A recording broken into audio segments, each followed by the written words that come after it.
Hey friends, welcome back to part 2 of the Mayday, The Warning documentary. I believe it was yesterday I put up parts 1, 2, and 3, episodes 1, 2, and 3, and now today I'm doing episodes 4, 5, and 6. So let's jump in. Thank you again to Damhu for the paid request. Link in the description for buying me a coffee. Love you guys. Let's jump in.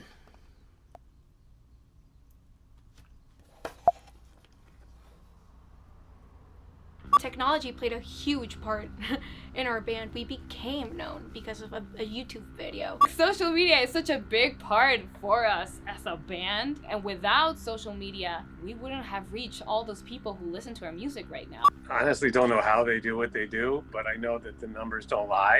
When it comes to going viral at the age that they did, they've had a head start building this social media and online presence that people would pay millions to obtain. That's an amazing thing to see. I mean, to have this type of fan dedication and loyalty this early is, it's really impressive. And it speaks to the fact that their music really touches people.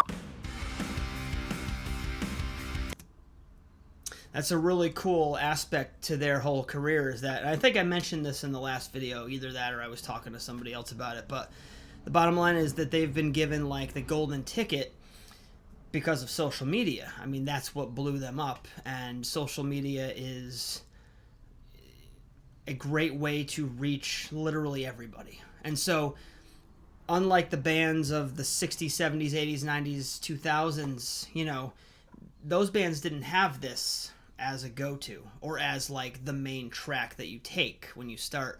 So it's really cool that they had this, and they're the perfect band for it, and they've earned everything. They deserve it all. Let's continue. This is cool. When you start out in music, the first thing that you think about is not really like, how am I going to manage my social media? It's the last thing that you're thinking of. When I first met them, they had already gone viral because they were uploading videos of them doing covers and practicing music so that their grandparents could see it. When the attention came in, it was like pretty shocking. What we did as a team was land it with a proper strategy and a vision. We all talk about what we're doing in social media every day. It is like a lot to do, but honestly, like, it helps us a lot. Thank you, patrons. Shout out to all of you. You are awesome. This community and friendships have been, forged all over the world. We're always thinking of new ways to create new content for them. And even if it just was like one person, it means something to them. That's an incredible feeling. I think that they just feel like more responsibility to their audience, their fans. They're constantly evolving and working more for them. It can kind of be intimidating as our fan base grows. It's very hard not to think about what other people might think. To think like, I kind of need to be perfect. I mean, being a woman in rock is a whole thing. We have gone through a lot of different experiences, mostly on stage, where we would get these looks like, what are these little girls gonna do? Like, our treatment was sometimes very, very different. Like, the staff would treat you different, the bands would treat you different. I remember going at festivals when I was like 11. People would look at us like, oh, what are they gonna do here? Suddenly we started playing, and everyone was just like shocked by what we did, and I was like, yeah. People really don't expect a lot out of you because they're not used to seeing women on these stages. It is very nerve-wracking to go out in front of everyone and be that vulnerable. You see, like, this is me, this is what I do. Do you like it? It's not easy. So that's an interesting point that Paulina brings up, that typically you don't expect 3 women to play in a rock band and be on stage, which is kind of unfortunate, but they're defining it perfectly for everybody. It's great. Being young, being female in a rock genre, and I think they're gonna bring change to that.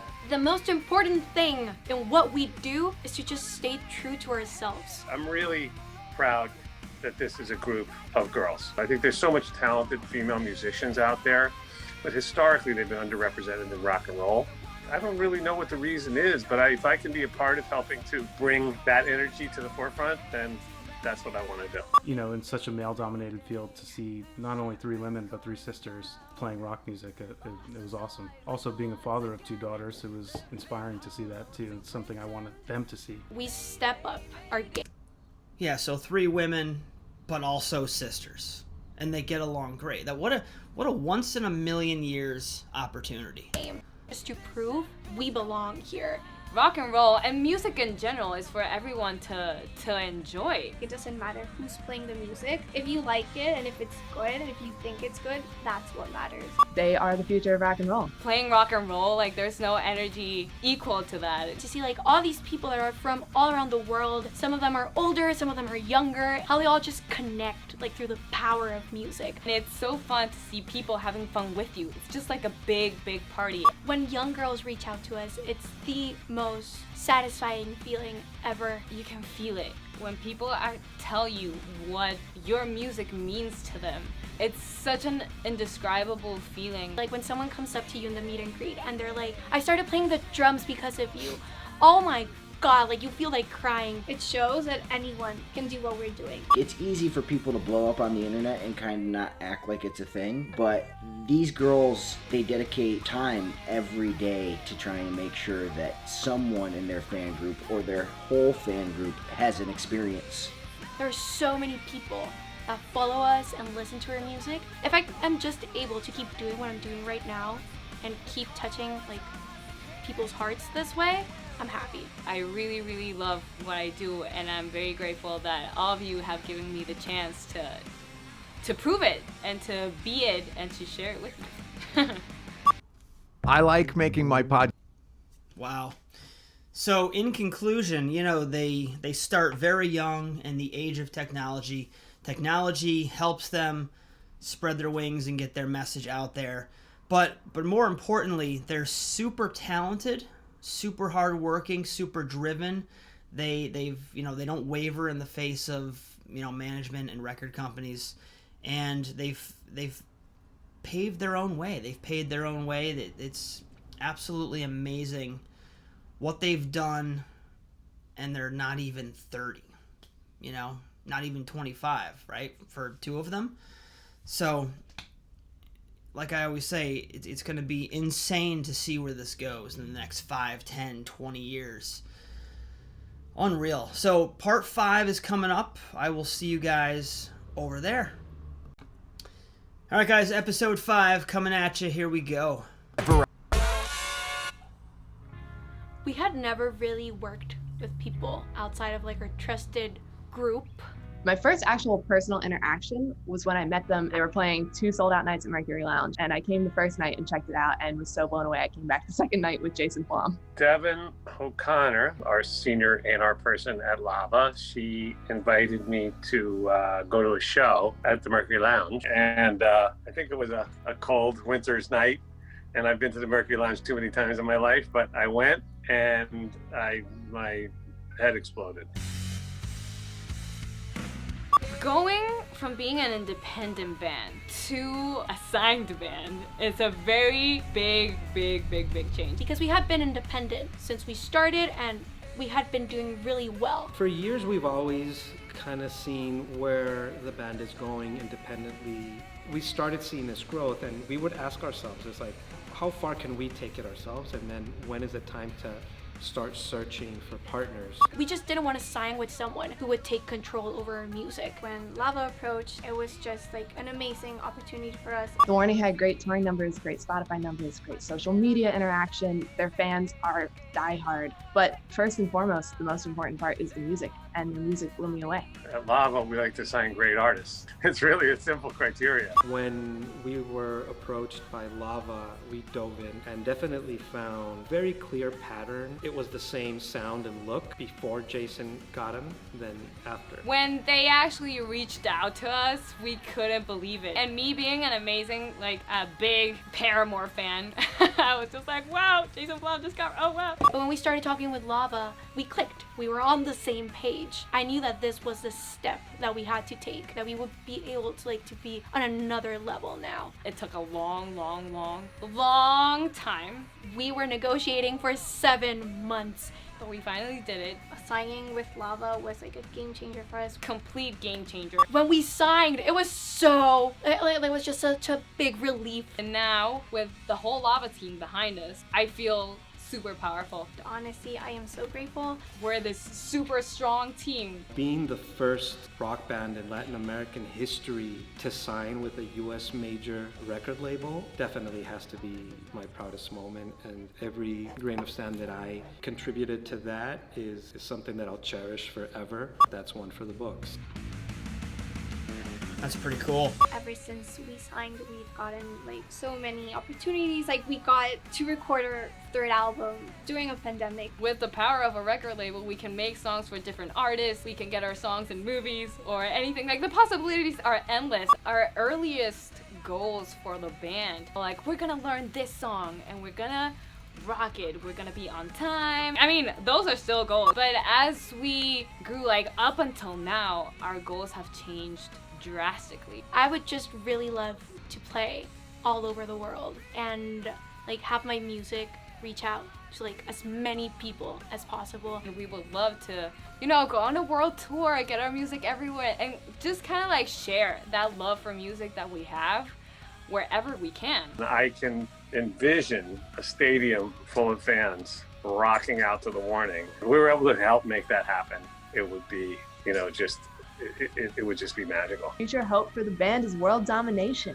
Yeah, we want to tour the world. We want to melt faces, rock out on stage. We want to break stereotypes and show the world that dreams do come true. My goal for them is that Let's they become go. the biggest band in the world. You know, it sounds crazy, but it's actually possible. It's going to take a ton of hard work, and it's also going to take some lucky breaks. At the end of the day, I think that that is within the realm of possibility. There's no reason that they can't do that. Our favorite place Absolutely. to travel as a band, I think we have each one different in mind. Okay, let's just say it at the same time and see if it matches up. Okay. 1, 2, 3. Argentina! Ah! Okay. We got Argentina. It was Yes. awesome. It was such a great tour. It was our first time having like such a long tour. We 2 were- weeks. It was like 2 2 weeks. weeks. It was Yeah. a 2 2-week week tour tour. with It was our Educativa, first time there. and it was amazing. It was Honestly, absolutely I am amazing. dying to go back to Argentina. The energy It's the so different. Argentina like public has, wow, I awesome. miss you guys. COVID. Once we signed with Lava, we didn't want to lose any time. The band was about to go on a tour, and then COVID hit, so everything that they were working on got canceled. And so they shifted the target immediately to, okay, we're gonna make the record now. And David Bendeth was a name that crossed between options that they brought to the table Episode and options 6. that we had seen. Really quickly, it became, okay, let's get him on a Zoom. We had a Zoom call with him. Like there was just like a connection. We shared the same vision. We were actually very excited, very nervous as well because we knew it was going to be like tough. Teenagers are different than any other band. You know, they're very pliable. We were really nervous. Looking back on that call, David was also nervous. Like we see it, and I was like, "Why were you nervous?" Like we were shaking. You are David Bendeth.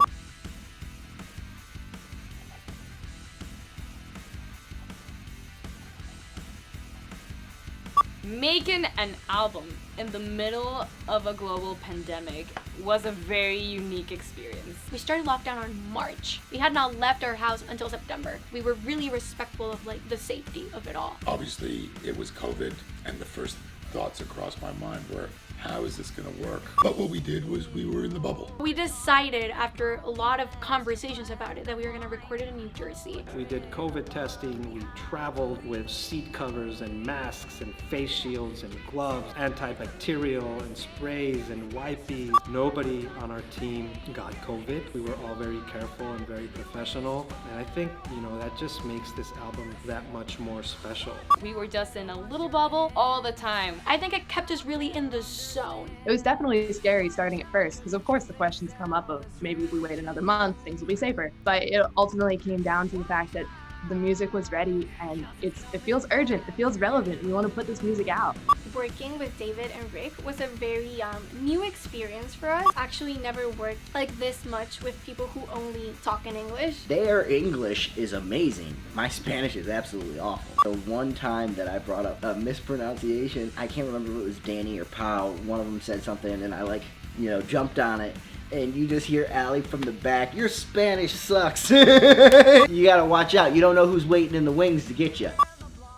This third album, I am so proud of what we did with it. It came out very generational, very social. More than anything, I think we want to call out people to think. It's about Gen Z, it's about technology, it's about communication. The new album is the world from The Warning's perspective. Since we evolved as people, we changed, our views of the world changed, we grew up. I think our writing and our music changed and grew as well. In this instance, you could tell that each one of them had spent time honing their craft and practicing. I saw a crack in the door where I could push them and I could open a world to them where they could be less rigid. Even though it's tough and they don't like it, they're built to withstand it. And so you could push them. And so I did. It was great to see how our different opinions meshed and became this great album. We really stepped out of our little box of songwriting. And I'm not gonna lie to you, there was moments when it was extremely tense. It was sometimes like, David, that's not how it is right now. And David was like, well, this is how it should be. And we're like, ah! We had a lot of conversations about how to meet a healthy middle. I guess the best way to say it's how you come back from that determines how much you've grown. Working with them was incredible, and we all got to learn so much from the process. I feel super confident about the next steps I'm taking as a musician because I got to learn from the pros. All the work with David Bandit, it was a blessing. It was amazing. I already missed them. We were with them for so long. It was an amazing experience. I hope that this record goes platinum and we all have plaques on our walls. As far as for the band, I wish them all the success in the world. We know that we have much to learn every single day. There's always something more. My dreams and goals for them is for them to grow as players, to keep writing songs. But my biggest goal for them would be to stay in touch with who they are and never lose that. Our love for what we do is so real and it's so big. Why have we worked so hard for so long to just stop here? Satanir, día exitoso. Woo! Yay! Un día exitoso! Nice. Wow. So, final thoughts. You got three sisters with a strong sense of family. They're all pretty damn equally talented, though I would probably say that Allie is the super musician of the group. Using social media to get their thing started and then meeting up with a great record company with great producers and the whole nine yards. It's picture perfect up to this point, as far as I can tell. And I've said it once, twice, three times. I can't wait to see where they are in 20 years. It's going to be unbelievable. I mean, you've got some of the greatest metal and rock bands that have hit 50 years in the business, and they're still playing. And after just 12 years, maybe, the things that these girls have come out with and accomplished are just unbelievable. So, looking forward to, first and foremost, their new album, which, if anybody has any idea what's going on with that, let me know in the comments, because I'm dying to hear it. I'll see you guys on the next one. Thank you all. As always, take care.